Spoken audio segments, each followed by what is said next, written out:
All right, just to get started, thank you very much for your patience.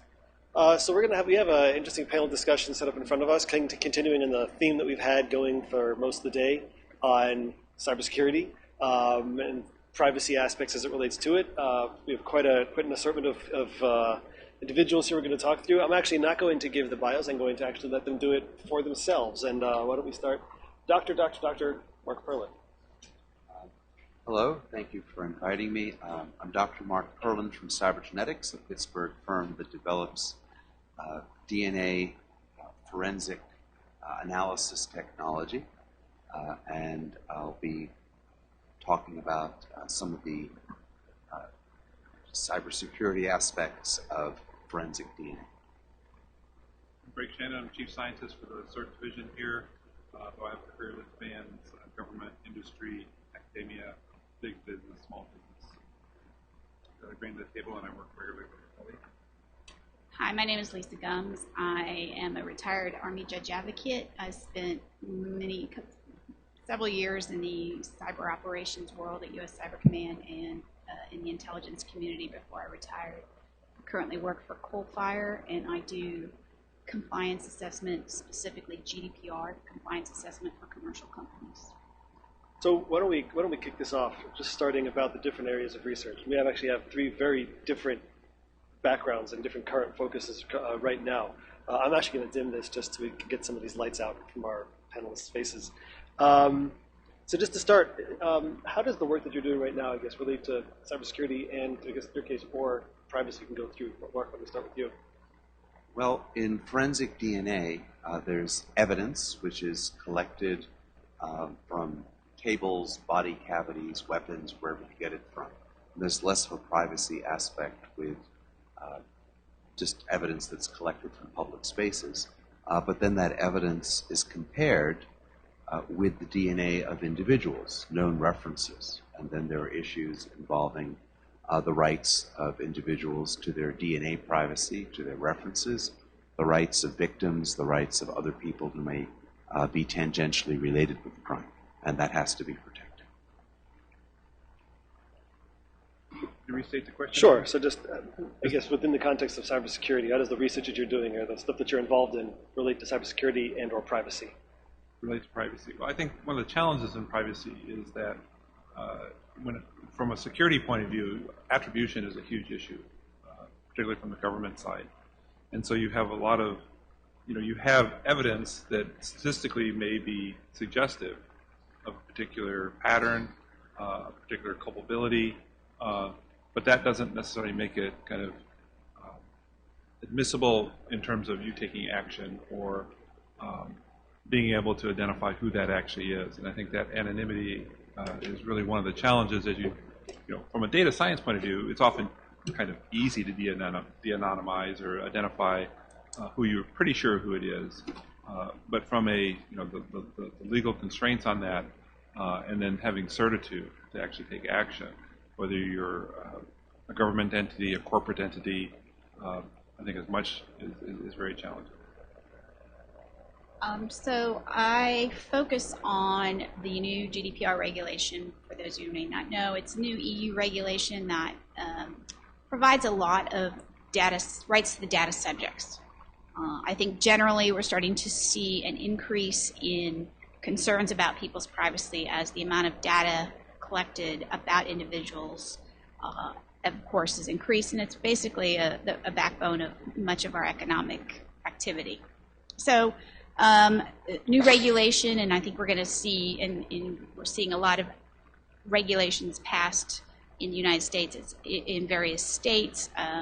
And so what we're starting to see is not just the cybersecurity aspect and the technical controls that you put in place, but now we're starting to see a demand for privacy controls put in place on the processing of data. And so in my position, I'm trying to interweave what are legal requirements and make them into technical controls similar to cybersecurity controls that already exist.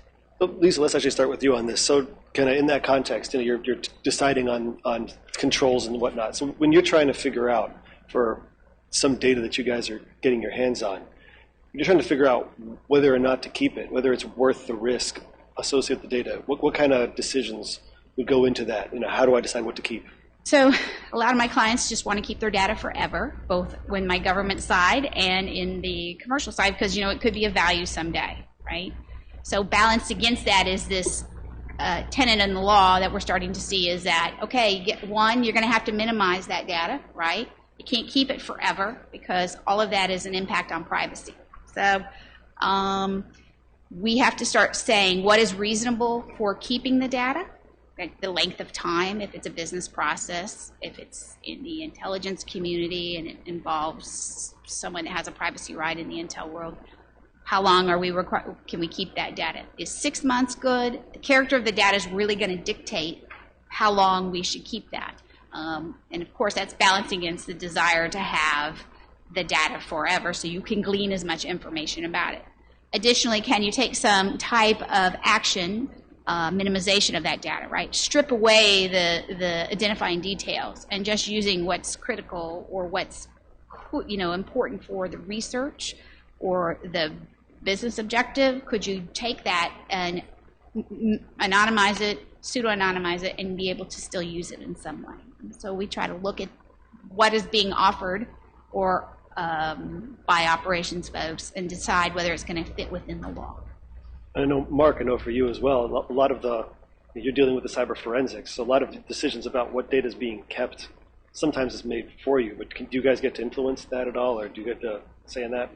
Well, suppose you have data from an unsolved crime, and you have a computer system that has done the AI work on that data, separated it out, and made it available for comparison.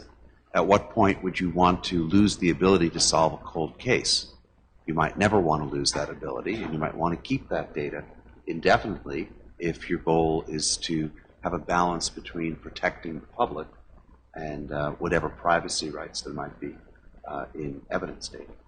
So when you're trying to make that decision, will it be, well, we just want to keep it as long as possible? How would you advise someone who's trying to decide, should I keep a certain set of I think data? Those decisions are made by different states and governments, and they're typically made to retain data. For example, the FBI maintains a CODIS database that has over 10 million convicted offenders. And so their DNA profiles can be compared against new crime scenes. I think at this point the policy is to retain those so that comparisons can be made indefinitely. There are other countries where there's different types of databases where they may have databases of people's DNA who've been arrested for a crime but not convicted of a felony. And in that case, countries like England have policies for removing profiles from databases if there's nothing that's criminal that's been proven in court.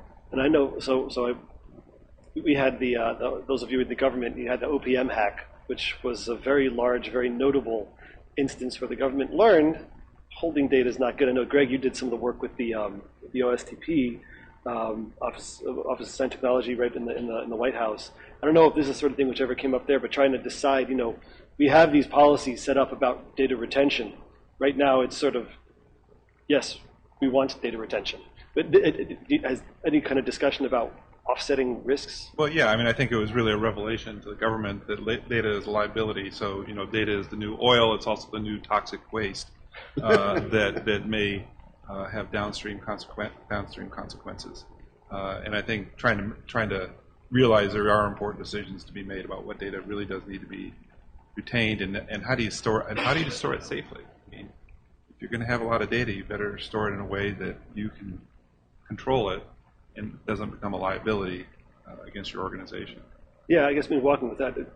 Go ahead. I was just going to add on too. There's contractual. Data can be retained via, particularly in businesses, there may be some contract between the customer and the business. Operation of law, as was just highlighted a moment ago, laws in various jurisdictions will dictate how long information can be held to balance that desire to keep the information forever. I also think, going to your point, Greg, about the retaining the data and then the degree of controls you have to put on that data, right? encryption, what level of encryption, those type of, what steps do companies or the government take to prevent hacks into that data, minimize insider threat. All of those things are part and parcel of a good program. It's not just one particular activity, but all of those things stacked on top of each other and what going to allow us to retain data and the data we need to do the kind of work folks are seeking to do.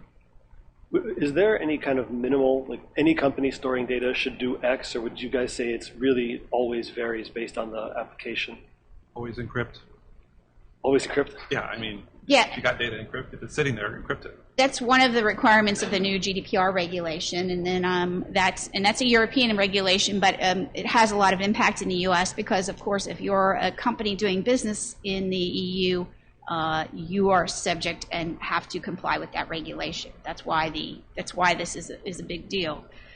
Additionally, California has just recently passed a statute, does not go in effect until 2020. However, it's going to have the same requirement, right? Encryption is becoming the standard across the community across privacy practices. So that's kind of what we're seeing as best practice. It may have been a best practice before, now it's becoming required in law. Question?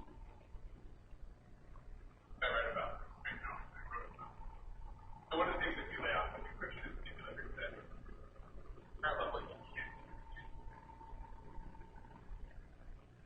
encryption is part of security. You can leverage it for privacy, but you don't have security or privacy. One of the comments I want to make about encryption, and it was an article I saw this month from the federal point of view, is the issue of discoverability.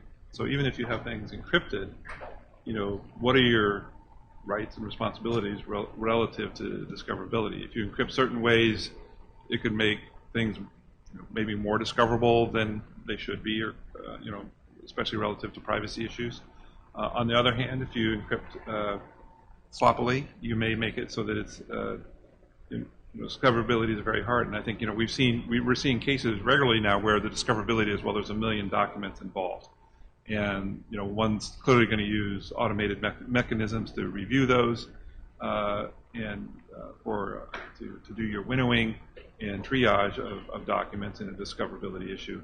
But I think that's really an important question from a legal point of view. I mean, it's an important part of how we protect ourselves as a society against malicious activity, is being able to make discovery. And we certainly don't want to see encryption used for privacy to essentially prevent discoverability.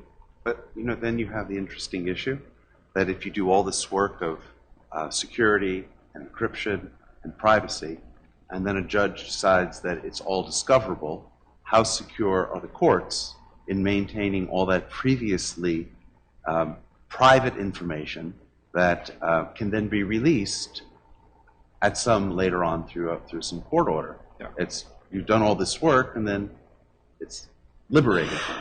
Yeah, it certainly puts an onus on the court system, on those who handle it, and I think that's where the law is going to be evolving. I can also imagine the sense of discoverability evolving in terms of, is it discoverable enough if I can at least do like a Google search on a trove of documents, or do I actually have to be able to print off all 1 million documents verbatim as part of the initial discovery process? We actually had that in a criminal trial. Okay. Where we provide files that have essentially a large database that's turned over to the other side, along with software for reviewing it. And the opposing lawyer was essentially confusing the court and sort of intimating that we had entire walls filled with volumes of documents that we were withholding, and we needed to print everything out and deliver it. At some point, the judge understood, a few hours into the hearing, this is all in software. They have it. They can destroy the Allegheny Forest themselves, but it's not incumbent on us to print out hundreds of documents that are inside of a computer. Kind of taking that a little bit the other way, I know, Mark, you were telling us earlier that in some contexts, so moving from discoverability to privacy, right? So I have these enormous amounts of information. Some of this information may be relating to a specific individual, some may not. But the fact that I have it, you mentioned that evidence counts as abandoned property, and I can do an awful lot with this abandoned property before I actually tie it back to an individual, particularly in your line of work. Yes. And it's I guess in that context, how would you be able to maintain both the privacy aspect while you're worrying about, how am I able to present this information to someone in a useful way? Well, if it's evidence, you can have AI computers. Again, for example, most DNA evidence is a mixture of 2 or more people, and you need computers to separate it out up to probability so you can make comparisons. If you're looking at, say, property crime in a community, all the comparisons between the DNA left on different cars and houses and so on can all be done without ever looking at a person. When you finally make a comparison, that might light up 10 different crime scenes. But that's done at the end. That's not part of an intermediate process. And that person's DNA and their name is not stored anymore. Right. Only at the very end are you actually tying in someone and coming to a privacy issue. Right, where you illuminate where that person may have been. Right. Until then, it's just information. Another area which I wanted to get to, actually, Greg, we can start with you on this. So we've talked a bit today, not so much about the different kinds of ML that are available. Some of these different techniques are actually privacy preserving in and of themselves at a certain cost. I guess, is this something, how have you used these different techniques? How would you kind of try to figure out what kind of ML technique I would want to use in a different application? I'll have to admit I've always been able to use fully revealed data, and I have no experience with anything that's been hidden. On the other hand, I think there's been real advances in things like private databases, where you do encrypt the data, and you can make limited queries on the data in a very secure way. Essentially, you can ask how many records satisfy this property, and you get the answer back, but you never actually see the records. And there's varying degrees of privacy preservation, though those databases have to be designed with an a priori understanding of what are the queries you're going to make. When you have the raw data, it's like, okay, well, any query I want to make, I'll be able to make. And I haven't had to deal with that. But I do understand that there are now commercial companies offering small databases, megabyte sizes, with this property.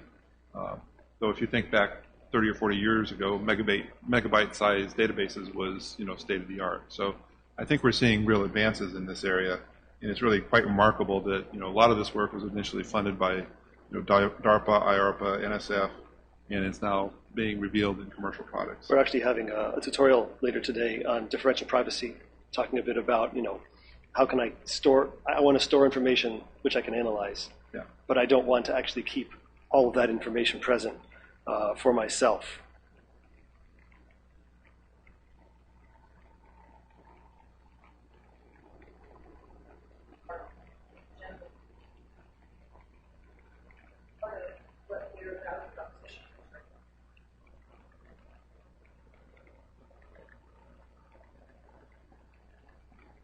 I think they started off with 12 or 15 orders of magnitude slowdown.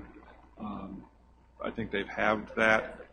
Well, yeah, I mean, it's, do you want to take a year to decrypt something, a single word, compared to, anyhow, I mean, but that's kind of the complexity. But they are whittling down, and there's research programs to do that. I think 25 years.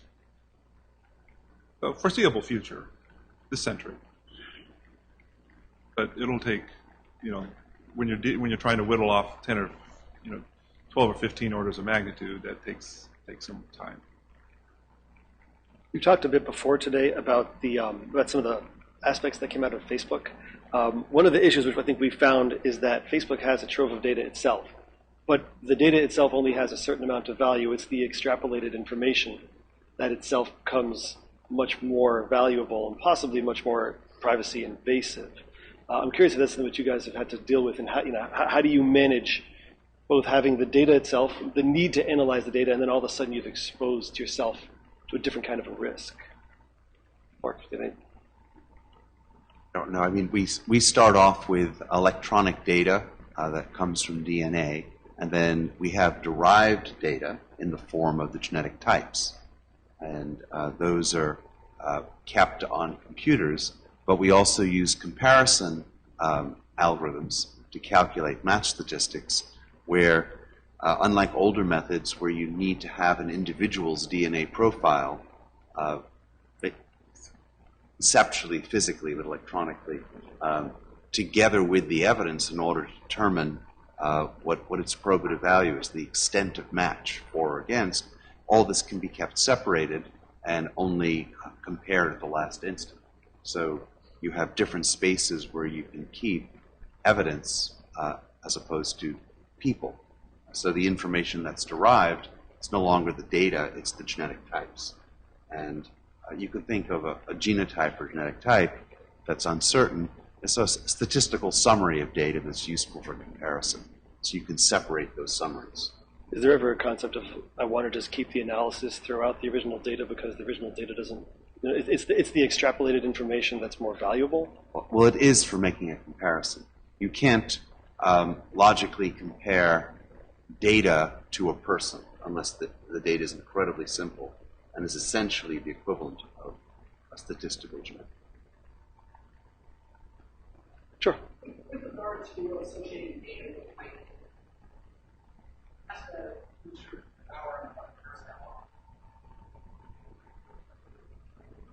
There are federal law enforcement agencies is archive biometrics fingerprint. Apple ID going. But not positive, but I also see some. I don't know. I mean, in DNA, usually it's the genetic types that are kept and compared, and there might be a local laboratory that maintains the identities. So I think you can do that because with DNA, the genetic types are pretty much anonymous barcodes until they're resolved with an identity.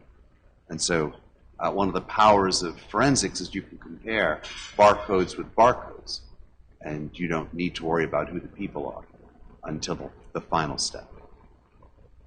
On that note, is there a lot of data standardization within the biometrics field to that context? Is it like that everyone knows like a fingerprint on my iPhone is the same as the fingerprint that they would dust off of a Well, certainly car? for DNA.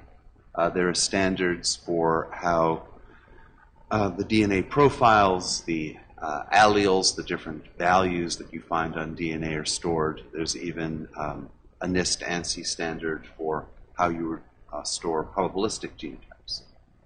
Okay, but not within the context of a fingerprint or something, which is, I don't think we're up to the point where people do a blood prick to log into their phone yet. Maybe we'll get there one day. Well, it depends how much the phone call is worth to you. That's a pretty expensive call. Taking a little bit of a shift, I think you mentioned this earlier, going back to the GDPR.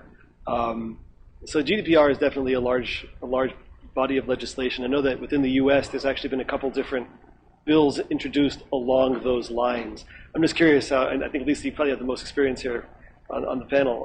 What sort of stuff have you seen with that? How's that already affecting legislation you're seeing?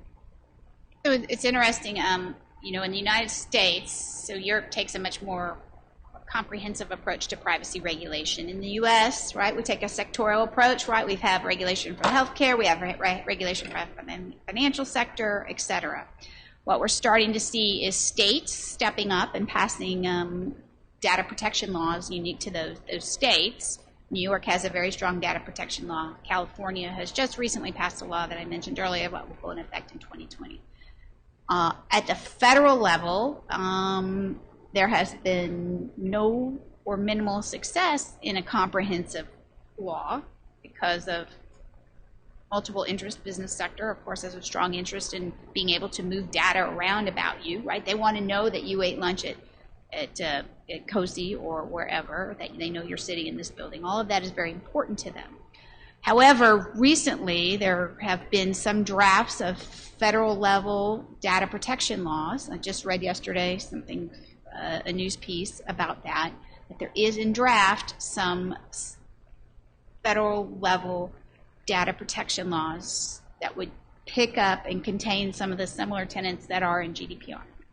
Now, given that this is something that could cut into, I think, business interests, I don't know how successful that effort will be, but it is starting to gain steam. I think particularly as you start to see press on things like Facebook and Cambridge Analytica, and that people begin to understand how much information that is being gathered about you, the consumer, because we do it from a consumer standpoint. From a government standpoint, kind of to touch on the question you asked earlier, there's very strict controls on what is done with data that is collected about you, the U.S. citizen, and what is done with that information. Right? We've always had a long-standing rules on the use of information in the government, and so that's kind of the difference. It's more very regulated in the government, not regulated in the commercial sector. I think that there will be a trend. However, there's going to be a strong pushback. Even now with the California law that was passed, there's been a strong pushback from business interest on that law coming into effect as it's currently drafted. There's a push to have it amended to soften some of the protections that that California statute would put in place, because it is probably the strongest state statute that we've seen yet. I heard that some characterize it as stronger than GDPR. Is that true? It's pretty strong, and California already has a very strong set of privacy rules that affect particularized topics such as email marketing and their health care is even stronger than HIPAA. So yes, that's why you're getting a strong pushback. I was just reading today, it's the business interests in California have gone even to the FTC, which regulates privacy, businesses, and the handling of privacy on the commercial side at the federal level. So, from a practical standpoint, does a law that takes place in California necessarily affect all the other states at all? No, it won't, because it applies only to California residents. But what it's doing, just much like GDPR, is if someone's doing business in that company, right, you don't want to create two standards, right? I talk to commercial companies all the time, and I'm like, look, they only have a certain presence in the EU. However, it would be impossible to have, they say it's impossible for us to implement two data set standards, one for our EU customers, one for our commercial, our US customers. Either they have to build different controls and different data sets. That's not very practical. So what it's doing is it's forcing them to go to the highest level of data privacy protection. So they're just going to the GDPR standard across their company, because to create two database systems with two differing levels of privacy protection is not a very practical solution in the business community. So I think that's what it's going to do is drive the standard.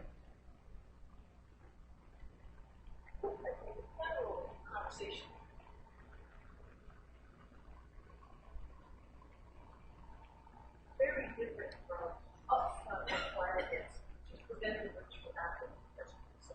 So over time, the way we look at it from Massachusetts.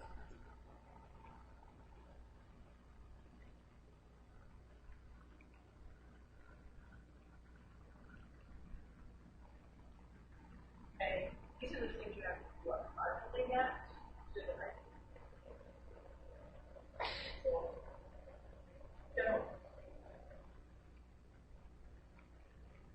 Other states.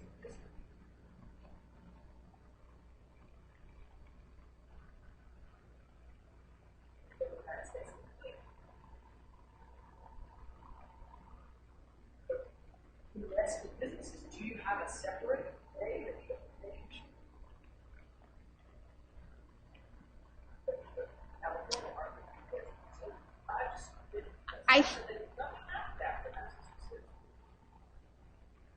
So I'm not as familiar with Massachusetts, but if they're mapping to the ISO controls, those are security controls, right? Now what's happened with GDPR is it's actually conferring rights, and same thing with California, rights on an individual. So now you'll be able to come in and request the company, fix my data, limit my processing of my data, erase my data. I don't want to give you cookies, but you still, if I have a contract with that company, they would still have to provide the service. And so I think that's the additional set of protections that the consumer is giving, more ability to assert control over the data. Whereas with the ISO standards, it's like you will use encryption, you will use a certain level of, firewall, whatever the ISO standard, those ISO standards. Because in the assessments we do at Coalfire, frequently we look at if they're implementing. If we look at the consumer can come in and actually exercise their rights. I have a way to contact the company, I have a way to submit a request, etc. We also take, if they've done, for example, an ISO assessment and they've been ISO certified, we'll just take that, and that ISO is just one component of the entire set of GDPR. So it's what GDPR and what California have done is really confer additional rights and control to you, the consumer. And I think that could be the distinction. Again, I'm not as familiar with Massachusetts state law. I don't know it. I don't even. Right. Yeah.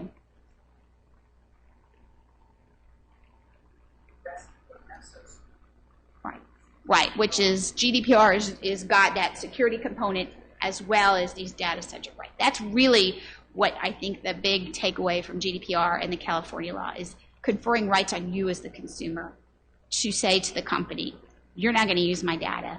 Don't track me. Don't put my data in an automatic decision-making mechanism and make a decision about me that has legal impacts on me. That's the kind of objectives at the GDPR and I think the California law, that's what folks are looking to get control of.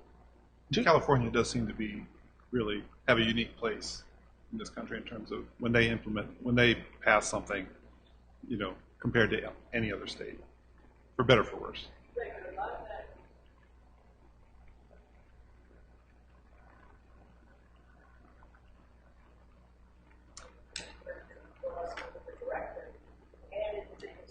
Well, actually, the distinction is that there is now enforcement. Under the directive, there was not an enforcement mechanism. And so the regulation has an enforcement mechanism, and that enforcement mechanism is 4% of your worldwide income or $20 million, which is ever less. It's more, it has a stick now. The directive didn't really have a stick. It was an agreement to go along.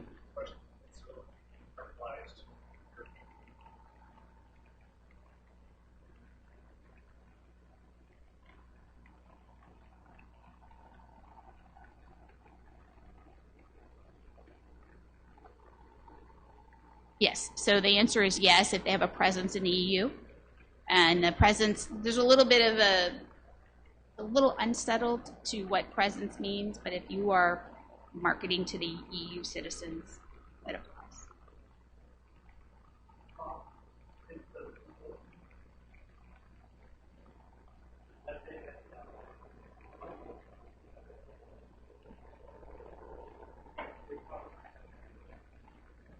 So the safe harbor provisions were nullified a couple of years ago. The European court said no good, and so they're replaced by Privacy Shield. And what that allows is data transfers to the U.S.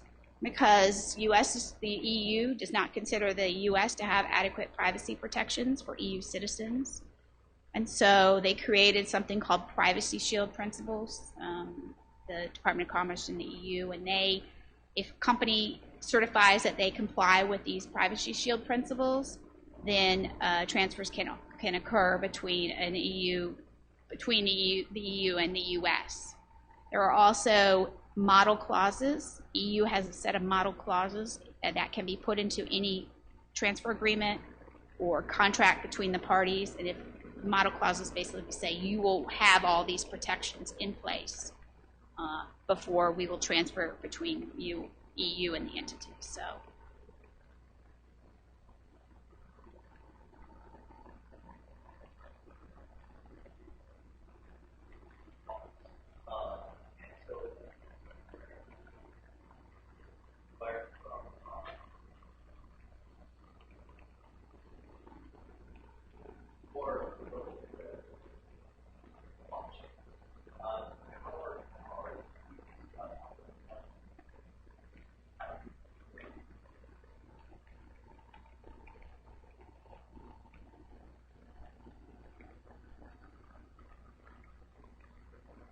I can actually talk to don't know that if for I half can a answer second. that question. Yeah, Go I was ahead. gonna, so in a side life, I Yeah. actually have a lot of work with blockchain. The answer in short is they can't. So very frequently you're going to have a choice between what is the right technology to use and what is the allowed technology to use. Blockchain technology, without going into what it does, cannot be deleted. More so, less than cannot be deleted, if you think of any epidemiology once you release it, the chance that it's going to be out there forever goes up exponentially, exceedingly quickly, to the point where it's impossible to get rid of, because someone's going to have a copy of it. The technologies are fundamentally not compatible. We can expound on that more, but I guess the crux of that, the take home for that would be, your people, when they embrace GDPR and as those laws come to the U.S., people are going to have to look at the technology stack they're using and make some interesting choices about, is the technology that I'm currently utilizing compatible with the regulations I have to comply with? I want to follow up with this because this is an interesting thread, and if you guys have more questions on GDPR, I guess we should have brought in a few more folks that could wear this. I'm sorry to pound on you, Lisa. So in the GDPR legislation, as you said, is definitely focused on those serving within the EU. But as you mentioned, anyone doing business within the EU, for their US customers, it makes sense as well. But then California comes along and there's such a huge pushback. Is that because only California is stronger, or are US companies trying to say, I don't want that, and therefore I'm trying to avoid the onus of the legislation? If I understand, you're asking me why there's such pushback on California? Yeah, I mean, it's coming to America. I don't think so. First off, I think it's just 'cause it's in America, right? That's why companies are pushing back, because they don't want to have. Not every company that does business in the U.S. is going to be subject to GDPR. However, I think that it's the concern that companies are going to be able to, they're going to lose the ability to take that data and use it.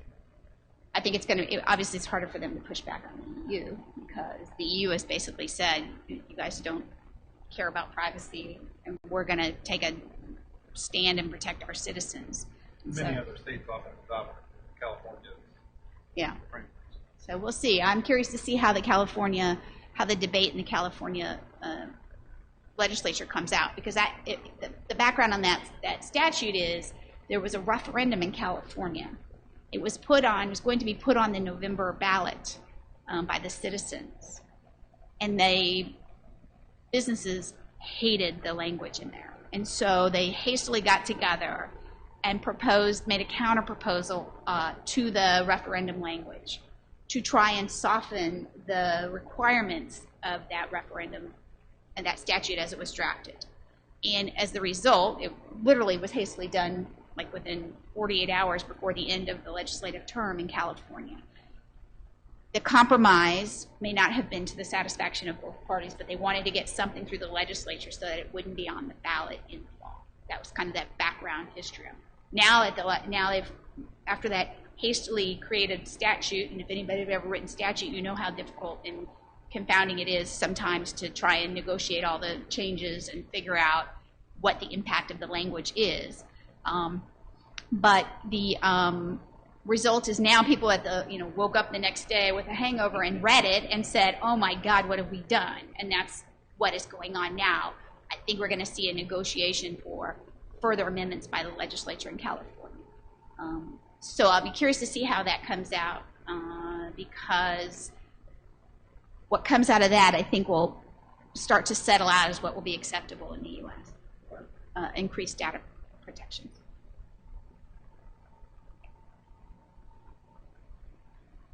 So there's a proposal to amend, they're negotiating amendments to the California law as passed, because they obviously hastily passed it. Where I don't know how obviously the business interests really want to lower the requirements of the statute, and I don't know what the proponents of the statute are thinking, but more to the point of we are going to see changes. I'll be curious to see where it lands after the end of that brawl between the business interests and the folks that want to lessen the protections and the data privacy protecting entities.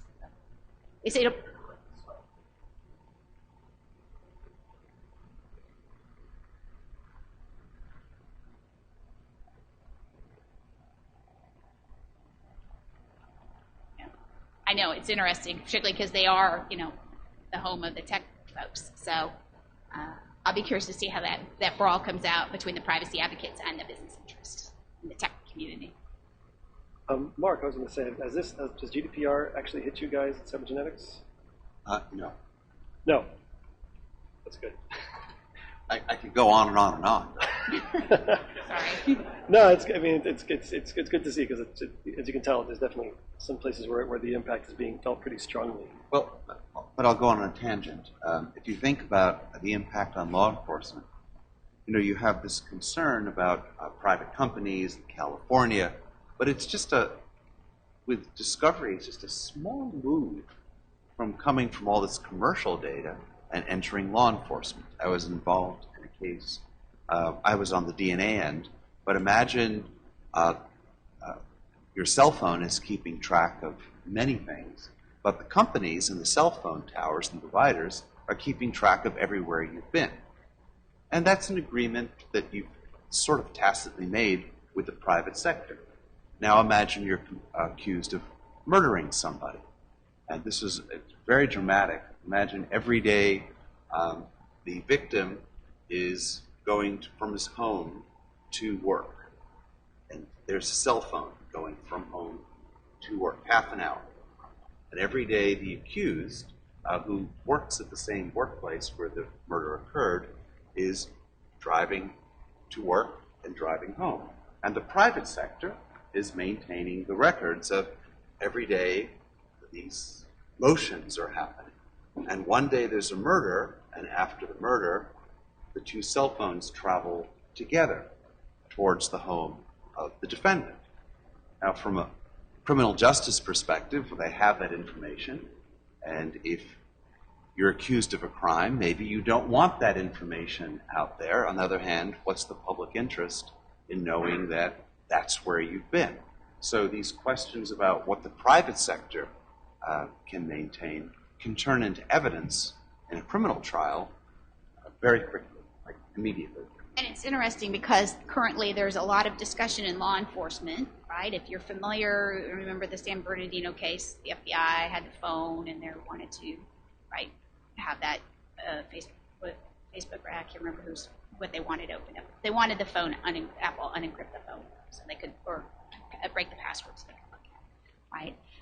And now currently the Facebook, there's a case pending with Facebook where there's a Title III, which is the Wiretap statute, allows monitoring, think of them like the mob, right? Monitor telephone conversations. And there's a case currently pending in D.C., I think, still in the federal court, circuit court level, but seeing if they can monitor the chat function, right, on a Facebook, and monitor that for much like you would monitoring phone calls. Think of it in the old wiretap days of the Godfather or something like that. And so there's a lot of questions about the applicability of what we had in previous disposal to law enforcement to obtain evidence to gather it from technology. And so it's another unsettled area of the law. And I think it's really interesting because you're going to see that have an impact with these new technologies, things like encrypted chat. What is going to happen with the current old statutes that were meant to apply to the phone? Are we going to be able to extrapolate those and apply those to those type of functions and technology? So a lot of that is very well unsettled. There's a lot of case law coming up about these issues. We actually had just this morning, Dr. Bauer was giving a whole presentation on how people can unintentionally have released more information than they want, and that they think that they're allowing X to happen, but they don't realize that in some edge case they're leaking out an awful lot more. So to that extent, a lot of this turns into a user education exercise. So one thing I wanted to ask you guys, how would you write a good policy or a user-facing document to describe some of what we're talking about, to say to them, when you're buying a Verizon cell phone, you're not just buying a Verizon cell phone, you're also buying, as they call the individual locating device. How do you convey this to someone? I think the disclosure would be almost endless.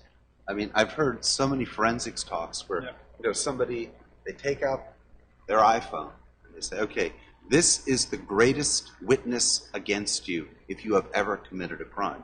And they break it down. The little text message you think you sent is actually 100 times bigger. It has your location, the time, it doesn't have your blood type, but it's just all this infinite information about you. So how could you even begin to disclose? And every new app that you'd add is yet another witness against you that's sealing your fate in a court of law. You basically, you buy an iPhone and just go to jail free. But the question was, how much can you disclose? Right. How do you I mean, describe do you ever it to see the those end-user licensing agreements? They're long enough as it is, and they don't go into any of the privacy issues. I mean, So I get the joy of reading it. Go ahead. You have a question?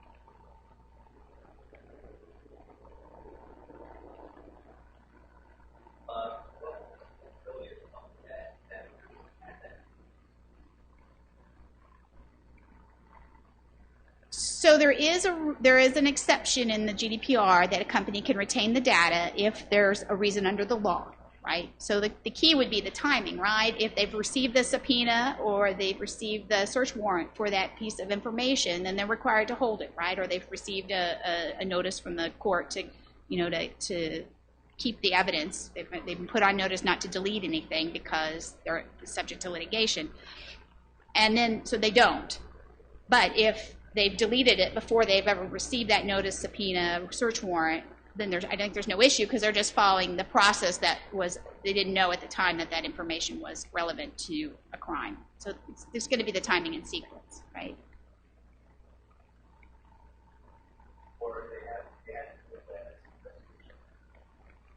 So they would have to have some kind of process, and most companies require a subpoena or a search warrant.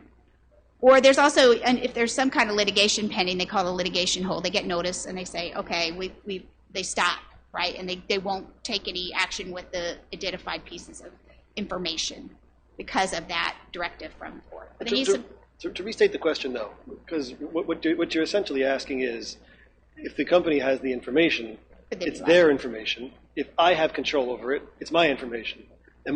Is the company responsible for deleting it, or is the user responsible now for deleting evidence because it was under his directive through the GDPR? And I guess to that extent, what ownership is there that comes into play? So if you committed a crime and you send a note to Facebook, please delete all my data, right? And you haven't been caught, they don't have any information that says they're supposed to hold that data, and you've had a data request, and you have the right under GDPR to ask that to be deleted, and they delete it, the company's not going to be in trouble until they get the notice of. Now, if you did that knowing you were deleting data because you were trying to hide evidence of a crime, maybe you'd be obstruction of justice. I don't know. It's hard to prove. Is a company obligated to, if they can, let's say say I do something in real life, at the same time I tell Facebook to delete all my data, it's in the press what I did, and now it's Facebook, and it's clear that I committed a crime, is Facebook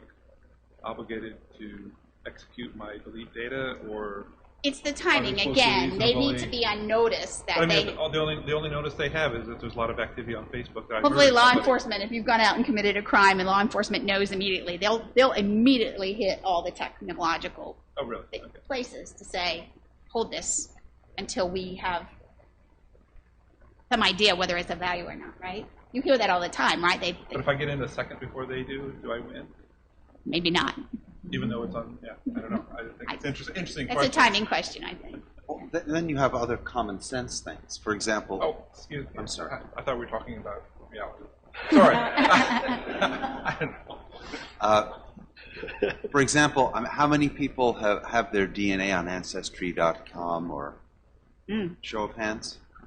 Okay, so if you have a relative who's committed a crime, or if you commit a crime and you have a relative, it's like open season for law enforcement for tracking down you and your family through you just saying, okay, my DNA is up there, I spent $100 and now I have all this great information, as does law enforcement. So what kind of notice are you going to give? It's sort of common sense that if you give your DNA profiles to a private company, you've given it to law enforcement. So how much more do you have to say? That's what I mean by common sense. I think that's probably something people don't quite grasp. That well, you know it now. So that's interesting because you asked about, privacy notices. I get the joy of reading companies' 17-page long privacy notices, right? And you ask how you would write them more effectively. I mean, I can't even, every contingency can't be included in there, but some of my tips are like, bulletize it in plain language, right? No one reads those, right? If you sign up for a new app, you just scroll through to get to the checkbox because you want to use that new app. That's the way human nature is. And GDPR is trying to kind of push back on that desire to just not read all that fine text. But nobody reads it. Now, I've learned through my work, and there's a lot of things I don't do anymore, but obviously you need to educate the consumer. I don't know if we're ever going to get to a place where folks are going to read those, but they might be like, I don't care. I want to be able to use this cool app. Yeah. Yeah. That's the dilemma that the privacy, advocates have said. Hey, look, you put people into this position, and so now we got to do some things to protect their. And it's interesting because one of the things which comes out of that, you're trying to figure out how do I convince an individual that he has a service he wants. I can either sign up for free, right? In which case I get it for free, or I can pay money. A classic example is a subscription to reading a news site, right? If I pay money, I get rid of the ads. If I don't pay money, I get to see ads and the news. Most people don't appreciate internally the cost of viewing the ads is data mining, and I'm actually giving up a lot of information. And I'm with you. I'm not entirely sure what the best way is to communicate. I always think it's interesting too, because then you start looking at what people read. Right now, you're getting into like some of their First Amendment and association. I mean, there's a lot of issues that I think still remain untouched. So. It'll be very curious to see the case you just mentioned here, where someone actually gets sued for obstruction of justice because they told GDPR, they told some GDPR compliant company to delete their data. In theory, it's a theory, right? I don't know how successful it would be in the court, but maybe, They have control over the data. Did you have a question? No.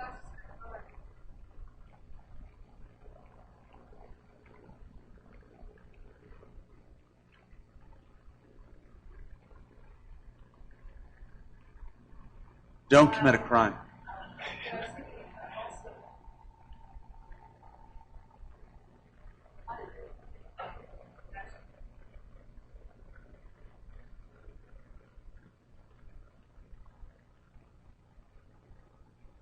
They will audit us. Basically said,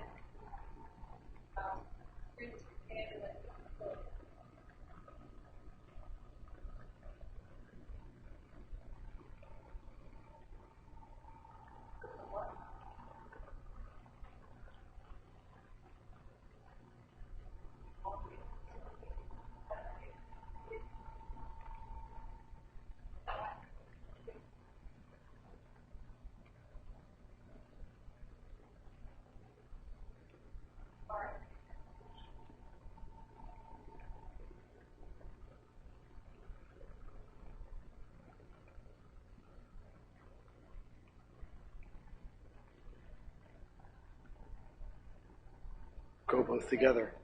And to that point, I know, Mark, you were telling me earlier that one of the challenges you frequently have is trying to explain to some member of the judicial system that the fact that we have a lot of data, as you said, doesn't necessarily mean I can print it all out and hand it to you. And you have to essentially educate them to the fact that there's a lot of data out there. Even if I handed you as you said, the barcode of the DNA, that doesn't mean anything. I'm trying to show you what we extrapolated. And that should be enough in terms of the evidence all by itself. I imagine that can be a challenge in its own right. Well, our disclosure in a typical case is 4 gigabytes of information, data, background, technology, articles, software. It's easier for us to just provide all of that and say, and here's a guided tour, than to be accused of withholding it. It's just, there it is. Have at it. That's a Hire good. an expert. You're an expert. Yeah. We offer that too. In fact, we offer, here's our technology for free on the cloud. Validate it. Do whatever you want. Have fun. It's already been validated. So I had a question for you. It might be that of all the different privacy issues that come up in this legislation, maybe there's a dozen that have the greatest risk in reality, not the other 714. And if that's the case, maybe there could be an app that says, okay, so forget the long document. On a color-coded scale, this is what's really going to affect you on one screen. Look at it and decide what you want. I know you'd be out of work, but... So, no, because here's the thing. In GDPR, it kind of identifies the things that are really, really more risk disclosure, more risk with the disclosure of these particular items, right? So you have your normal PI, right? Your name, your address, your email, your phone number, right? And then they have a category called special category of data. And those are things like your ethnic and religious backgrounds, right? Think this is Europe, right? So thinking about kind of the historical context. Your biometrics, right? Because that your healthcare information or something that might reveal your health or something about you is very critical. What's the other one? Your trade union. I mean, this is Europe. Your political affiliation, trade union, anything that kind of can be used against you in a politicized type of way. That's kind of the categories of data that get even more stringent treatment. So maybe you're right. Maybe it's, look, you can tell us your name and your address so you can receive our service. But if you disclose to us your race, your religion, you are taking a larger risk with that disclosure of the information, right? Because the real risk is that we're going to politicize and use those particular pieces of information against you for some political purpose. That's kind of what the background on that set of data. So it is categorizing out. It's one thing to know my name, right? You could draw a certain level of conclusion based on my name, but to know my religious affiliation or my political affiliation could draw another set of inferences that might be more, give more risk to my stature in society. Or to know what newspapers you're reading, which articles, Yep. which editorials you like. Yep. That's just background cookie information, and yet that can be as detrimental as... Which is what I mentioned earlier, it goes again to your First Amendment rights. I think they probably have, because they sector everything in the marketplace, right? They know if I have a subscription to the Wall Street Journal or the Washington Post, right? They might draw a conclusion based on one or the other, or the New York Times or the New York Post, whatever. They could draw the conclusions based on that, and they do, right? If you've ever looked at, I've had the opportunity to look at, all the data that one of those, like, there's a couple of companies that keep marketing data. They have everything. They can predict. That's why you get the predictive ads. You Google search something, and I just Google searched the other day. I can't remember, a hotel room somewhere. Boom. Now every Google search on my Facebook feed has that location because they know. So. You actually, for those of you who have a Twitter app on your phone, I recommend that after we're done here, go open the Twitter app, go to the I think it's About Us, and then there's a setting about advertising, and it will list you the 1,000 or so attributes that they think are relevant to you based on what you click through, and they have it right there for you to look at. And if you delete it, that's great, because within 5 minutes they'll recreate it, and it's You can delete those facts, or you can delete all the facts, but it doesn't matter, because as you use it again, they're still going to recreate it based on your continued usage of it. This has been a great discussion so far. We have a little bit of time for one more question. If there's anything else you guys want to bring up to the panel.